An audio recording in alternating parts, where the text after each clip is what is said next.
Биздин өткөн жумадагы дем алыш күнүбүз Германиянын Нюрнберг шаарына туура келген. Биз токтогон паркингден эң жакын дүкөнгө чейинки аралык 7 километр болгон эле. Анан Талант акам экөөбүз выходнойдо жөн деле жатабыз. Андан көрө жөө басып ден соолукту чыңдаганча азык-түлүк камдап алалы деп магазинге барып келгенбиз.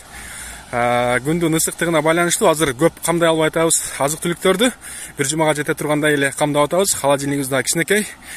Анан ошол магазинге барып келатып бир кызыктуу окуя болгон. Ошол окуяны айтып берейин сиздерге. Дем алып олтуруп магазинге жеттик. Өзүбүзгө керектүү азык-түлүктөрдү алдык, жолго чыктык, рюкзактарды астына алып. Анан магазинден чыгып бир 2 километр жүргөндөн кийин айыл аралап келатканбыз тротуар менен. Талантка айтып калды. Мына асфальттын аптабы сонун экен, жыңайлак баспайлыбы деп бут кийимдерди чечип алып, жылаң аяк басып келатканбыз. Анан бирөө көрүп калган окшойт биздичи. Анан полицияга кабар берип коюптур менимче. Чота биздин райондо подозрительный кишилер жүрөт, же бомждар жүрөт дегенби, кыскасы. Ошентип жылаң аяк кетип атсак, мен алдыда кетип аткам, Таланткам где-то бир 500 метр артында келаткан.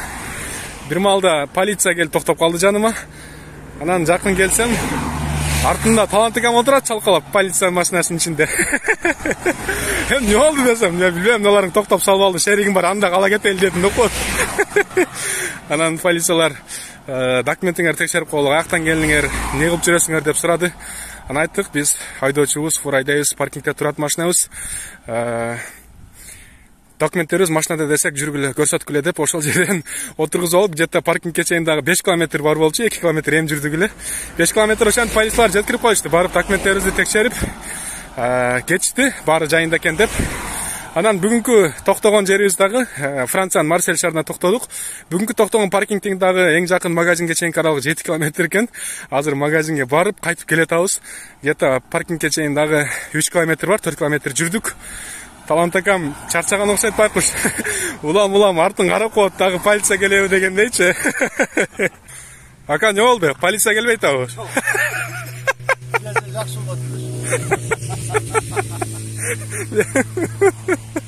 Полиция көзүнөн өтүп атабы? Уш бота пополуп калыппыз да. Кандай вторник болгондо. Бары бир өткөндөр алып кетти да. Полиция токтоп эмне деди, ошону айтып бериңчи. Каяка кетип атасың? Анан Фурага десем, отур деди, отуруп кетти. Шеригим бар деп койдуң. Сени көрүп токто дедим. Десем мени карап күлүп атабы. Ушундай кызык окуялар болуп турат. Бүгүн полиция келбейт окшойт эми. Бүгүн жок, болду, кечирип калды. Кеттик анда. Жолдо болайлы.